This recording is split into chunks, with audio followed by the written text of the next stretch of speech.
예수님께서 30년 동안 기다리셨다면 우리 또한 어느 인생의 어느 시점인가는 기다려야 하겠다라는 깨달음을 갖습니다. 빨라지고 또 바쁘고 급하게 하다 보니까 기다리는 것이 참 어렵습니다. 근데 그리스도인은 세상이 아무리 빨리 갈지라도 하나님께서 멈추시면 거기에 멈춰서서 기다리는 사람들입니다. 여러분, 제가 기다리는 것이 쉽다라고 절대 말씀드리는 것은 아닙니다. 그러나 하나님 안에서 기다리는 것은 가치가 있다라는 것을 말씀드리는 것입니다. 예수님께서 30년을 기다리시고 30년 동안 무엇을 하셨을까요? 아버지 요셉이 목수였기 때문에 가업을 이어받았겠죠. 아마도 그 사이에 요셉이 죽은 것 같은데 본인이 장남으로 가족들을 다 돌봐야 했을 것입니다. 고되고 먼지나고 또 나무 가지들 사이에 덮여있는 그런 삶을 살았지만 예수님께서는 그 안에 있는 하나님의 뜻, 놀라운 구원의 계획, 내가 내 백성들을 죄로부터 구원할 것이다. 그 하나님의 꿈을 한 번도 포기하지 않으셨으리라고 믿습니다. 여러분 안에도 하나님의 꿈이 있다라고 믿습니다. 기다리고 또 고민하고 기도하는 그 시간들 가운데 있다면 여러분에게도 이 하나님의 음성이 들려지기를 축원합니다. 하나님께서 반드시 문을 여실 때가 있습니다. 13절 말씀 함께 읽습니다. 13절 시작. 그때 예수께서 요한에게 세례를 받으시려고 갈릴리에서 요단강으로 오셨습니다. 그때라는 의미는 사람들이 와 하고 있을 때라는 의미입니다. 세례 요한이 400년 만에 하나님의 침묵을 깨고 광야에 나타났습니다. 그리고 이렇게 선포합니다. 회개하라, 하나님이 가까웠다. 사람들의 마음이 움직이기 시작합니다. 뜨거워지기 시작합니다. 드디어 우리가 그렇게 기다리던 하나님의 나라가 가까이 왔다. 우리가 나아가서 하나님 앞에 죄를 회개하고 눈물로 통회하고 세례 요한에게 세례를 받자. 그리고 온 이스라엘에게서 모든 사람들이 요단강으로 몰려오기 시작합니다. 그리고 지지난 주일날 말씀드렸던 것처럼 사람들이 가볍게 내가 죄인입니다 라고 그렇게 고백하지는 않았을 거예요. 내가 죄인입니다. 얼마나 엄청난 죄를 지었는데 하나님 앞에 이 죄를 회개하기를 원합니다. 용서해 주십시오 라고 하나님 앞에 소리치르고 부르짖고 그리고 세례 요한에게 세례를 받습니다. 영적으로 뜨거워지고 충만해지고 있는 그런 순간입니다. 근데 이때 세례 요한이 한마디를 더 붙입니다. 나는 물로 세례를 주었지만 내 뒤에 오시는 분에 대해서 세례 요한이 얘기를 시작합니다. 어쩌면 사람들이 세례 요한이 내 뒤에 오시는 분이라는 말을 열자마자 이건 메시아의 소식이다 라고 깨달았을지도 모르겠어요. 내 뒤에 오시는 분은 나보다 더 능력이 많고 깜짝 놀라는 거예요, 여러분. 세례 요한도 이렇게 엄청난데 세례 요한이 나보다 더 능력이 많다라고 얘기하시는 분은 도대체 어떤 분이신가? 세례 요한이 어떻게까지 얘기했어요? 나는 그분의 신발을 들기조차 자격이 없다. 얼마나 위대하고 놀라우신 분인가? 근데 세례 요한이 또 이렇게 끝을 맺어요. 나는 물로 세례를 주었지만 그분은 성령과 불로 세례를 줄 것이다. 이제 뭔 일이 일어난다 라는 순간이었습니다. 사람들이 와 하면서 흥분하고 막 끌어오기 시작할 때 그 상황에 이 말씀이 던져지는 것입니다. 그때 예수께서 요한에게 세례를 받으시려고 갈릴리에서 요단강으로, 여러분 갈릴리에서 요단강으로, 갈릴리는 아무도 주목하지 않는 땅이었습니다. 이방인들이 너무나 많이 들어와 살고 있었기 때문에 이스라엘 땅이었지만 이방인의 땅이여라고 불릴 정도였습니다. 갈릴리에서 무슨 선한 것이 나오겠느냐? 사람들 마음에서는 이미 버려진 땅이었습니다. 갈릴리에서 요단강으로, 의미는 뭐냐 하면 예수님께서 버려진 사람들 가운데 계셨다라는 거예요. 온 이스라엘에서 죄인들이 요단강으로 몰려들었던 그 군중, 그 대중 중에 한 사람으로 섞여서 몰려왔다라는 거예요. 사람들이 결국 예수님의 모습을 보게 되는 거예요. 여러분 어땠을까요? 와! 사람들이 실망했을 거예요. 에게 나랑 별 차이 없네. 나처럼 죄인으로 세례 요한 앞에 세례를 받으러 와야 되네. 우리가 영적으로 흥분했을 때 주의해야 되는 거예요. 영적으로 흥분했을 때 우리는 우리 마음속에 우리 생각대로 하나님을 만들기 시작해요. 예수님을 지어내기 시작해요. 여러분 아시죠? 내가 만들어낸 하나님은 아론의 금송아지예요. 우상이에요. 하나님, 우리가 하나님을 만들기를 원하시는 것이 아니라 우리가 예수 그리스도를 닮아가기를 원하시는 거예요. 내 생각하고 다를지라도, 내 뜻하고 다를지라도 우리가 예수 그리스도를 닮아 말씀에서 보여주신 그 하나님을 내 삶 가운데 모시는 것이에요. 우리는 좀 깎고 싶어 해요. 내가 원하는 모양으로. 내가 삼각형을 좋아하니까 삼각형처럼 하나님을 깎고 싶어 하고 네모난 것처럼 깎고, 그리고 내 눈에 보기 좋게 하려고 해요. 그래서 하나님께서 뭐라고 얘기하셨어요? 돌을 깎아서 내 우상을 만들지 말라고 얘기하세요. 어떤 의미일까요? 돌 깎는 게 의의 의미가 아니라 네 마음대로 내 모습을 꾸미지 말라라는 거예요. 왜냐하면 그것은 죽는 길이기 때문이에요, 여러분. 오늘 아침에 문득 이 말씀 묵상하게 됐어요. 출애굽기 말씀인데, 출애굽기 한 이스라엘 백성들이 히브리 광야에서 만나를 경험하게 되잖아요. 없습니다 라고 얘기하니까 하나님께서 하늘에서 만나를 내려주세요. 그래서 만나가 쫙 열리는데 하나님께서 뭐라고 얘기하시냐면 하루에 딱 1일 먹을 것만 가서 거두라라고 얘기해요. 근데 사람들이 욕심이 나서 이틀치를 거두어 왔더니 나머지는 어떻게 되냐 하면 다 썩어서 없어져요. 여러분, 제가 사실 좀 사역하면서 이런 마음 들 때가 참 많아요. 이틀치 걷어놓고 있었으면 좋겠다. 만약에 저분이 저 사역 내려놓으면 다른 분들이 잽싸게 바로 커버하게 이틀치 정도 있었으면 좋겠다. 근데 하나님께서 딱 하루치만 보내주시더라고요. 유스 금요 바이블 스타디 우리 지미가 귀하게 섬겨주셨는데 개인적인 비즈니스 때문에 하와이로 갔어요. 미리 이틀치를 걷어놨으면 지미 잘 가라, 다음 누가 딱 하지, 그냥 편안했을 거예요. 간다고 소식을 듣는 순간부터 물론 하나님께서 행하시겠지만 누가 또 저기를 섬겨주셔야 될까? 온 성도님들을 제가 다 스캔하는 거예요. 누가 해주실 수 있을까? 정말 이틀치 있었으면 내 마음이 편하고 넉넉할 텐데 왜 하나님께서는 꼭 하루치밖에 안 주실까? 근데 떠나고 나니까 새롭게 맡아주니 생각하지도 못했던 분이 오신 거예요. 제가 그 과정을 겪으면서 깨달은 거예요. 왜 하나님께서 하루에 하루치만 거두게 하셨을까? 딱 하루치만 가지고 나머지는 하나님을 의지하게 만드는 거예요. 하나님을 찾게 만드는 거예요. 여러분, 제가 이틀치 가지고 사역하면 하나님 별로 안 찾을 거예요. 제가 믿음이 그렇게 좋은 사람이 아니기 때문에 제가 새벽마다 하나님 찾는 이유는 뭐냐면 딱 하루치 들고 사역하기 때문이에요. 부족한 게 있기 때문에.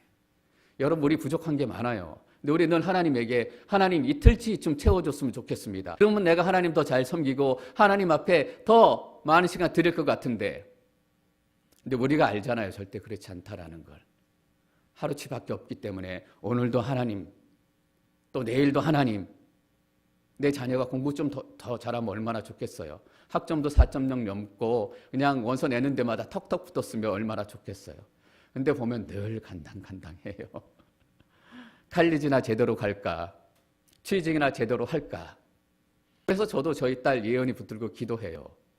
하나님, 우리 딸 얼마나 부족한지 아시죠? 근데 하나님께서 이 말끝으로 이런 얘기 하세요.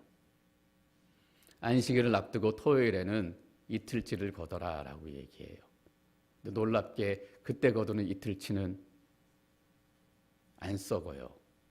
왜냐하면 하나님께서 안식일은 일하지 말라, 내가 너희를 채우리라, 공급하리라 약속하셨기 때문에 토요일에는 안식일 끝까지 이틀치 걷어도 썩지 않는 거예요. 저는 그 과정을 통해서 히브리인들이 광야에서 우리 인생을 어떻게 살아가야 하는지 분명히 깨달았다라고 믿습니다. 저도 그걸 배우는 중이에요. 우리의 신앙생활이 그거 아니에요. 처음에는 우리가 신앙생활할 때 우리의 하나님 모습을 딱 만들고 시작해요. 근데 시간이 지나면서 내가 예수님하고 점점 가까워지니까 내가 만들어 놓은 하나님은 하나님 아니었구나, 우상이었구나, 어느 순간에 깨트리는 거예요. 그래서 우리 삶에는 매일 깨트리는 작업이 있어야 돼요. 우리 삶이 왜 이렇게 힘들고 고통스럽고 아픈지 아세요? 맨날 깨져서 그래요. 내가 세워놓은 하나님, 내가 세워놓은 것들 자꾸 깨져야 되는 거예요. 사람들이 와 했어요. 사람들이 기대하는 모습 아니었어요. 예수님은 갈릴리에서 요단으로 누구보다 남루한 모습으로 톱밥이 옷에 묻어 있을지도 모르겠어요. 넉넉하지 않았으니까 어디 한 군데는 기워서 입고 왔을지도 모르겠어요. 눈에 띄지도 않고 30년을 깨고 3년의 공생을 시작하시 이랬으면 얼마나 좋았겠어요. 세례 요한이 딱 나타나서 회개하라, 하나님의 나라가 가까웠다. 평소처럼 설교를 쭉 한 이후에 오늘 여러분들에게 놀라운 분 한 분 소개해드리겠습니다. 내가 얘기했던 바로 그분이십니다. 내 뒤에 오실 분 나사렛 예수 그리스도를 소개합니다. 할렐루야 하고 우리가 박수치면 얼마나 멋있어요. 이건 멋있는 게 신앙이 아니라 하나님이 신앙이라고 믿습니다. 폼생폼사 폼으로 신앙생활을 하지 않기를 축원합니다. 예수님께서 십자가로 지시는 순간 폼은 다 깨졌어요. 폼으로 사는 것이 아니라 우리는 십자가로 살아가는 사람들입니다. 보세요. 왜 오셨냐 하면 요한에게 세례를 받으시러 오셨대요. 놀랍게 메시지를 선포하시거나 병자를 고치시거나 능력을 보여주시기 위해서 오신 것이 아니라 세례 받으시기 위해서 우리처럼 죄인의 모습으로 죄인의 옷을 입고 죄인들 가운데 들어와서 죄인들과 함께 사역을 시작하겠다라는 거예요. 예수님의 별명이 있어요. 죄인들의 친구. 그럴 때 우리는 착각해요. 예수님은 죄인들의 친구인가 보다. 무슨 말이냐 하면 예수님은 여러분들의 친구라는 거예요. 예수님은 나의 친구라는 거예요. 예수님은 저 멀리서 시작하지 않기를 원하셨어요. 우리 가운데 우리 삶 속에서 우리와 함께 하나님은 놀라운 구원의 계획을 시작하셨습니다. 14절 말씀 계속 읽습니다. 14절 시작.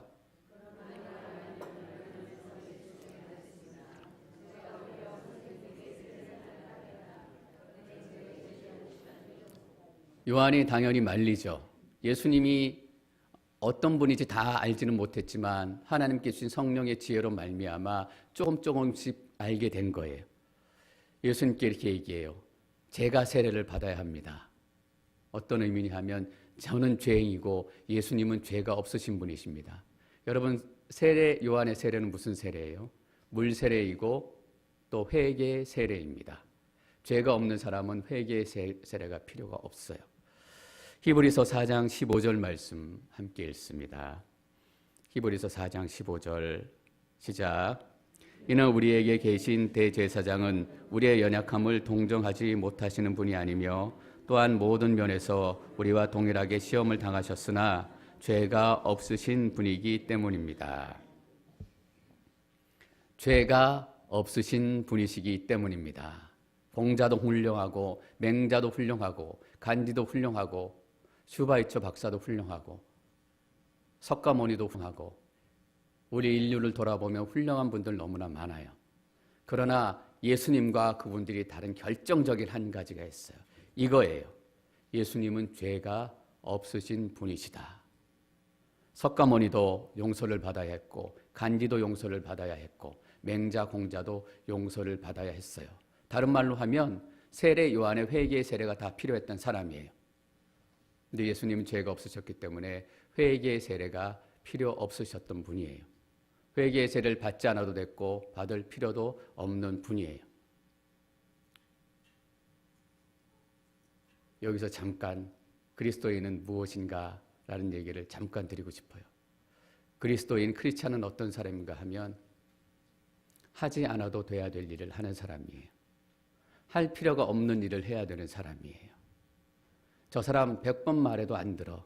쇠기의 경읽기야. 암만 얘기해봐라. 좋은 소리 한마디 안 해. 찾아가서 위로해 주지. 그러면 오히려 화를 내. 찾아가지 마.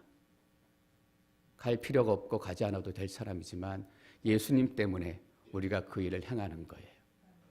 한 번도 보지 못한 사람 만난 사람 기도하지 않아도 되고 헌금하지 않아도 되고 어려운 시간들에 찾아가지 않아도 돼요. 그럴 필요 없어요. 그런다고 누가 욕하지 않아요. 그러나 예수님 때문에 그 사람들 찾아가고 그 사람들을 위해서 물질을 쓰고 그 사람들을 위해서 섬기는 거예요. 저는 우리 앵커리지 온누리교회가 이런 교회가 됐으면 좋겠습니다. 꼭 해야 될 일도 물론 하지만 예수님 때문에 하지 않아도 될 일을 하는 교회. 예수님 때문에 찾아가지 않아도 될 사람을 찾아가는 교회, 예수님 때문에 기도하지 않아도 될 사람들을 위해서 기도하는 교회, 그 사람 송이의 격일기야. 그런데 왜 그 사람에게 찾아가야 해요? 나 아니면 기도해 줄 사람 없기 때문이에요. 여러분 잘 생각해 보세요. 예수님이 세례 받으실 필요가 없는데 세례를 받으시겠다고 오셨다면 이것은 너무나 중요한 일이기 때문이에요. 할 필요가 없고 하지 않아도 될 일이었지만 너무나 중요한 일이라는 것을 오히려 반증하는 거예요. 크리스찬들이 하지 않아도 되지만 해야 되는 일들은 오히려 중요한 일들이에요. 사람을 살리고 생명을 살리고 인생을 바꾸고. 제가 오히려 선생님께 세례를 받아야 합니다. 그런데 제게 오시다니요. 15절 말씀 같이 읽습니다. 15절 시작. 예수께서 대답하셨습니다. 지금은 그렇게 하도록 하여라. 우리가 이와 같이 모든 의를 이루는 것이 옳다. 그러자 요한은 그대로 따릅니다. 예수님께서 요한이 막 안 됩니다 하니까 할 말씀 하세요. 안다, 네 말이 맞다. 그러나 지금은 그렇게 하도록 하자. 너가 나한테 세례를 주도록 하자. 우리가 이와 같이 해.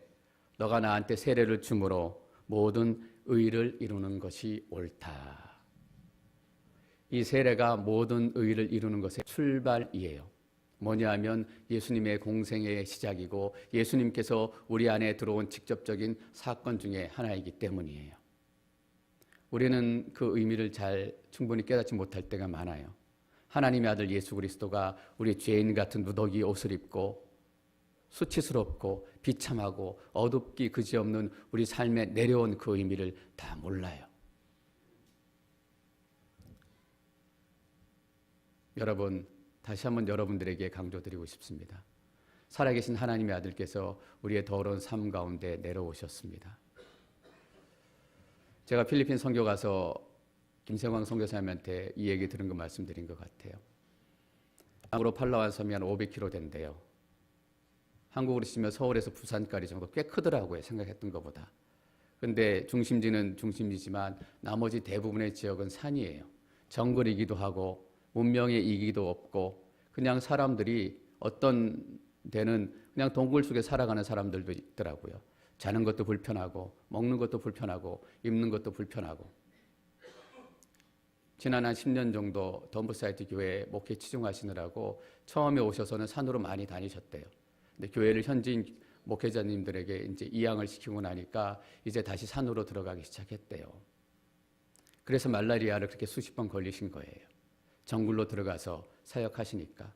근데 정글로 들어가 사역하시고 또 필요한 것들도 그 마음 사람들에게 나눠주기도 하고 돈을 갖기도 하고 얘기도 하고 그리고 산에 들어가면 꼭 그 사람들과 함께 주무시고 나오신다라는 거예요. 그러면 그 사람들이 이해를 못한대요. 이 외국인들이 왜 이 산속까지 들어와가지고 외국인이 나랑 같이 자고 시간을 같이 보내고 자기도 불편하고 먹는 것도 불편하고 여러 가지 불편할 텐데 끝났으면 내려가지 뭐하러 여기서 자고 가나. 신기해하고 이해하지 못한대요.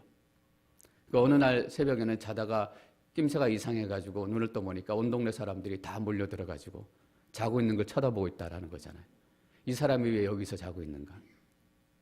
이번에 저희가 필리핀 아우리치 가서 팀들이 거기 계신 분들 집에 나눠가지고 두세 명씩 나눠서 잤어요. 사진 중에 어떤 사진이 있나 하면 저하고 반석이하고 그 신이가 같은 그룹이 돼서 잤어요. 근데 셋이 곤히 잠든 모습이 사진에 찍혔어요. 누가 찍었을까요, 여러분? 거기 있는 사람들이 와서 찍은 거예요. 아침에 부시시하고 나온 모습 사진들이 다 찍혀 있어요. 누가 찍었을까요? 거기 있는 사람들이 찍은 거예요. 같이 잔 게 그 사람들한테는 이벤트예요. 그래서 선교사님이 그런 얘기 하시더라고요. 그냥 가서 사역하면 사역이 잘 안 된대요. 근데 가서 자고 아침에 일어나서 나오고 이러면 그 사람들이 뭘 깨닫냐 하면 이 사람이 이 선교사가 우리를 사랑하는구나라는 것을 깨닫는데요. 여러분 신학적으로 얘기하면 성육신이라는 얘기, 어려운 얘기예요. 하나님께서 하나님의 아들이 이 땅에 인간의 몸을 입고 오신 거예요. 신학적으로 우리가 그 의미를 다 알지 못해요. 그러나 여러분들이 성육신, 우리 가운데 들어오셨다, 우리와 함께 하셨다, 이 얘기를 들을 때마다 여러분들이 무엇을 깨달아야 하냐 하면 하나님께서 나를 사랑하신다라는 거예요. 여러분 잠깐 같이 있을 수 있는 거 아세요? 잠깐 가서 같이 이렇게 있을 수 있어요. 그러나 진짜로 사랑하지 않으면 같이 잘 수 없는 거예요. 진짜로 사랑하지 않으면 그 사람 속으로 들어갈 수 없는 거예요. 여러분 임마누엘, 마태복음이 임마누엘로 끝나잖아요. 이게 얼마나 놀라운 축복인지 아세요? 내가 세상 끝날까지 너희와 함께 할 것이다. 임마누엘, 하나님께서 우리와 함께 하신다. 하나님께서 우리와 함께 하신다는 것은 사랑한다라는 거예요. 하나님께서 우리를 통해서 뭘 얻기를 원하지 않으세요. 이 사랑의 관계를 나누시기를 원하는 거예요. 오늘 일부 예배 때도 제 딸 얘기를 2번 말씀드렸는데 오늘 이 예배 때는 몇 번 말씀드릴지 모르겠어요. 하도 오랜만에 와서 그래요. 저도 생각이 많이 나요. 가고 나니까. 와서 이 얘기 하더라고요. 집에 오니까 참 좋다. 저는 그 말이 너무 좋았어요. 지금도 그 말이 남아요. 집에 오니까 너무 좋다. 이걸 번역하면 이 얘기잖아요. 엄마 아빠하고 있으니까 너무 좋다. 그렇지 않아요?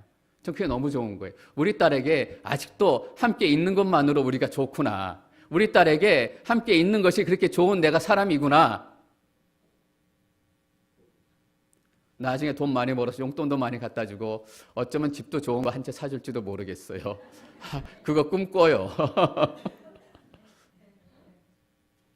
근데 그거보다 더 좋은 건 그때도 그렇게 얘기해 주는 거예요. 집에 오니까 참 좋다. 친정에 가시면 꼭 그 얘기 해주시기를 바랍니다. 하나님이 이 얘기 듣고 싶은 거예요. 모든 의를 이룬다라는 것은 우리를 죄에서 구원해서 이제 죄를 정결케 하시고 의롭게 하신다라는 의미인데 하나님에게 의롭다라는 얘기는 뭐냐면 깨어진 관계가 회복되어져서 정상적인 관계가 된다라는 것이 성경에서 말하는 진짜 의롭다라는 거예요. 아버지와 아들이 재산 때문에 여러 가지 일 때문에 막 싸웠잖아요. 근데 다 용서가 일어나고 아버지와 아들로 새롭게 서는 거예요. 집에 오니까 좋다 이런 얘기하는 거예요. 이게 뭐냐면 의로운 관계예요. 하나님께서 우리를 죄에서 구원하시고 예수님께서 우리 가운데 들어오신 목적이 이거예요. 단순히 우리가 간신히 구원받는 것이 아니라 하나님과 교제를 누리고 우리 부부끼리 교제를 누리고 우리 가족과 교제를 누리고 그래서 함께 있는 것만으로도 좋은 관계를 누리는 것. 하나님께서 우리를 그렇게 만드신 거라고요. 사실은 목사와 성도들도 그런 관계가 되어야 돼요.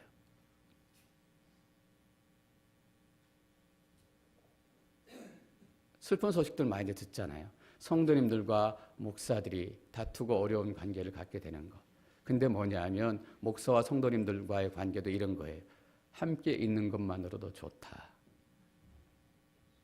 전 여러분들이 저문 주일날 물론 주중에도 하나님 예배하며 신실하게 사시지만 문 열고 딱 들어올 때 앵커리지 온누리교회 들어오니까 참 좋다.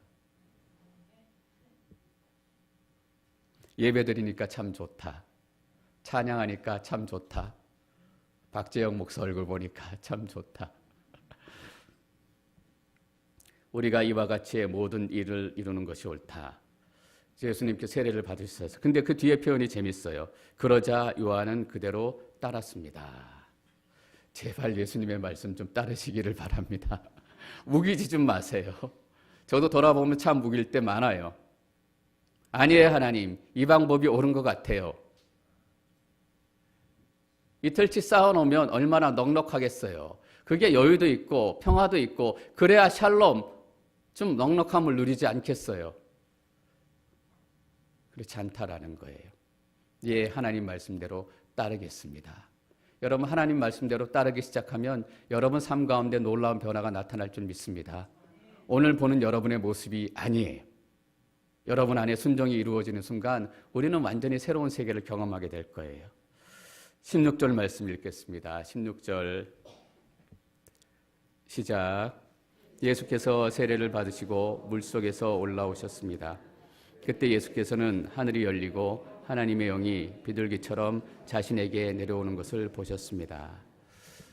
저희가 계시록 묵상하면서 하늘이 열리는 장면 여러 번 봤어요. 놀라운 하나님의 계시가 임하기 시작할 때 하늘이 열렸다라는 표현을 써요. 여러분, 예수님께서 세례를 받고 올라오실 때 하늘이 열린 거예요. 죄 때문에 닫혀있고 막혀있었던 하늘과 땅과의 관계가 새롭게 시작이 되는 거예요. 이거예요, 여러분. 저는 여러분들이 예수님 만나는 순간 동일하게 죄가 사여지고 하늘이 열리는 경험이 임했을 줄 믿습니다. 우리가 다 깨닫지 못할 뿐이에요. 예수께서는 하늘이 열리고 하나님의 영이 비둘기처럼 자신에게 내려오는 것을 보셨습니다. 그 전에 이스라엘에서는 왕, 제사장, 선지자로 사역을 시작할 때 성령의 기름 부으심을 했어요. 성령께서 기름 부으시는 거예요. 이제 너가 공생애를 시작한다. 여러분, 예수님도 하나님의 말씀에 순종해서 30년 동안 기다리셨다가 지금 구원의 사역을 시작하시는 거예요. 예수님도 기다리셨고 예수님도 하나님의 말씀에 순종하셨다면 우리도 기다리고 우리도 하나님의 말씀에 마땅히 순종해야 할 줄 믿습니다. 영이 내려오는데 비둘기처럼 내려온대요. 성령이 실제 비둘기 모습은 아닐 거예요.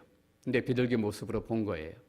이 비둘기라는 의미에 여러 가지 의미가 있겠지만 한 가지가 탁 떠올랐어요. 성경에 비둘기가 가장 처음 등장하는 곳이 혹시 어딘 줄 아세요? 잘 아시죠? 노아의 방주예요. 하나님께서 40일 주야로 땅을 심판하셔서 온 땅을 다 물로 덮으셨어요. 시간이 지나가지고 물이 좀 빠진 것 같다라고 생각됐을 때 노아가 처음에 뭐 하는지 여러분 기억하세요? 까마귀를 날려보내요. 까마귀를 날려보내는데 돌아와요. 어떤 의미입니까? 얘 앉을 데가 없다라는 거예요. 그 다음에 비둘기를 날려보내요. 돌아와요. 앉을 데가 없는 거예요. 그리고 다시 한번 비둘기를 날려보내요. 두 번째는 어떻게 돌아왔는지 혹시 기억하세요? 감람나무 잎을 물고 돌아와요. 나무들이 드러나기 시작하고 땅이 드러나기 시작했다라는 거예요. 근데 돌아왔어요. 살 곳은 없는 거예요. 그리고 마지막으로 비둘기를 보내니까 어떻게 해요? 그 새는 날아가 버렸어요. 돌아오지 않아요. 왜냐하면 땅이 말랐기 때문이에요. 이 비둘기는 뭐냐 하면 이제 너희들 인생 가운데 홍수의 시대는 끝이 났다라는 거예요. 여러분, 어떤 홍수에 여러분의 인생이 쓸려가고 계세요? 어떤 고통 때문에 여러분의 삶이 무너지고 계세요? 비둘기로 내려오는 거예요. 이 성령이 비둘기의 메시지를 가지고 여러분 삶 가운데도 내려오실 줄 믿습니다. 더 이상 우리는 두려움을 가지고 홍수에 쓸려다니는 사람이 아니에요. 홍수는 끝이 났다. 하나님의 구원의 시대가 열렸다. 너희들 새로운 삶이 열렸다라는 거예요. 여러분, 걱정에 붙들려 사시지 않기를 축원합니다. 왜냐하면 비둘기가 안 돌아왔기 때문이에요.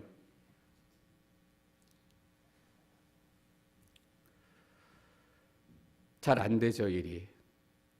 경기도 더 어려워진다고 그러고 비즈니스도 안 되고 자식도 내 마음대로 안 되고 나이는 들어가고 이제 얼마나 더 일할 수 있을까? 얼마나 더 돈 모을 수 있을까? 모아둔 통장 보면 한숨이 푹푹 나와요. 아무것도 안 될 것 같아요, 여러분. 여러분, 하나님의 이 메시지가 여러분 가운데도 선포되시기를 축원합니다. 근데 오늘 재밌는 표현이 뭐냐 하면 예수님께서만 보신 거예요. 비둘기가 내려오는 거를. 그리고 다른 복음서에 보면 세례 요한이 봤어요. 이 놀라운 역사적인 순간을 단 두 사람만 본 거예요. 예수님과 세례 요한. 근데 더 놀라운 일이 뭔지 아세요? 지금 우리가 그것을 보고 있다라는 것입니다. 지금 우리가 그것을 경험하고 있다라는 거예요. 17절 말씀 읽습니다. 17절 시작. 이는 내가 사랑하는 아들이다. 내가 그를 매우 기뻐한다. 성령으로 기름 부으신 이후에 하늘에서 음성이 들리는데 하나님께서 예수님의 사역을 시작시키면서 한마디 하시는 거잖아요. 그 한마디가 뭐냐면 너는 내 사랑하는 아들이다. 여러분, 이게 기독교의 핵심이에요. 너는 내 사랑하는 아들이다. 이 관계로 돌아가는 거예요. 이 관계로 회복하는 거예요. 그래서 기독교는 종교가 아니다라고 우리가 수없이 얘기하잖아요. 형식이 아니다라고 수없이 얘기해요. 기독교는 뭐예요? 관계예요. 사랑이에요. 제가 지난주에 생명의 삶 묵상하다가 이 예화를 봤어요. 제가 한번 읽어볼게요. 속 시원한 예배라는 책에 발췌된 부분인데 이래요. 샴은 강구만 있고 사랑의 관계는 없다. 사업을 시작할 때 고사를 지내면서 아무도 우리 사업이 잘 되겠습니까? 묻지 않는다. 돼지머리가 뭔가 말할 것이라고 기도조차 하지 않는다. 돼지머리로 형상화한 자기 우상을 섬기면서 난 반드시 성공할 거야. 난 출세할 거야. 라고 끊임없이 주문을 외운다. 그러나 기독교의 예배는 다르다. 하나님과의 관계다. 교제이고 만남이다. 저는 하나님을 만나러 왔습니다. 말씀해 주셔서 사람에게만 신경 쓰며 하나님의 말씀 듣고 아무런 반응도 보이지 않는다면 샤머니즘의 제사와 다름없다. 우리는 예배를 드렸다고 생각하지만 하나님이 받지 않으실 수 있다. 예배는 하나님과의 사귐이요 만남이다. 이 얘기를 다른 얘기로 하면 너는 내 사랑하는 아들이다. 우리가 그 사랑하는 아들의 모습으로 여기 앉아있기를 원하시는 거예요. 사랑하는 딸들의 모습으로 여기 있기를 원하시는 거예요. 하나님께서는 예수님에게 이렇게 말씀하셨어요. 우리가 세상을 살아가는데 가장 필요한 것이 무엇일까요? 이 하나님의 사랑을 경험하는 거예요. 예수님께서 앞으로 치열한 사역을 하실 거예요. 귀신과도 싸우고 대제사장들과도 싸우고 십자가에 못 박혀서 죽기까지 하실 거예요. 그 출발점에 예수님에게 가장 필요했던 것이 무엇이냐 하면 하나님의 사랑에 대한 확증이었습니다. 그렇다면 우리가 이 거친 세상을 살아갈 때, 우리 자녀들이 이 세상을 살아갈 때 가장 필요한 것이 무엇인가? 하나님의 사랑을 만나는 것입니다. 여러분, 저는 다시 한번 예수 그리스도의 이름으로 선포하기를 원합니다. 하나님께서는 여러분들을 사랑하십니다. 그렇게 사랑하시는 예수님이세요. 우리가 또 하나 여기서 깨달을 수 있냐 하면 그 사랑하는 아들을 죽이셨어요. 내 사랑하는 아들이다. 내 기뻐하는 자다. 그렇게 사랑하는 아들을 죽이러 보내시는 거잖아요. 누구 때문에? 나 때문에. 여러분 때문에. 여러분 그런 인생이에요. 여러분은 그런 삶이에요. 하나님께서 여러분들이 염려와 근심에 붙들려 살기를 원치 않으세요. 세상의 더러움 가운데 섞여 살기를 원치 않으세요. 전 여러분이 예수님 때문에 고상해지시기를 축원합니다. 하나님의 사랑을 받는 자, 하나님의 아들이 우리 때문에 죽임을 당했습니다. 이 사랑을 만난 사람들은 어떻게 한다고요? 중간에 말씀 나눴던 것처럼 하지 않아도 될 일을 하는 사람들입니다. 해야 될 필요가 없는 일들을 해야 되는 거예요. 우리 욕심 때문이 아니라 예수님 때문에. 말 안 듣는 사람들을 위해서 더 기도해 주시기를 부탁드립니다. 예수 믿지 않는 사람들을 위해서 우리가 더 섬기는 교회가 되기를 소망합니다. 여러분 힘내십시오. 하나님께서 여러분들을 사랑하십니다.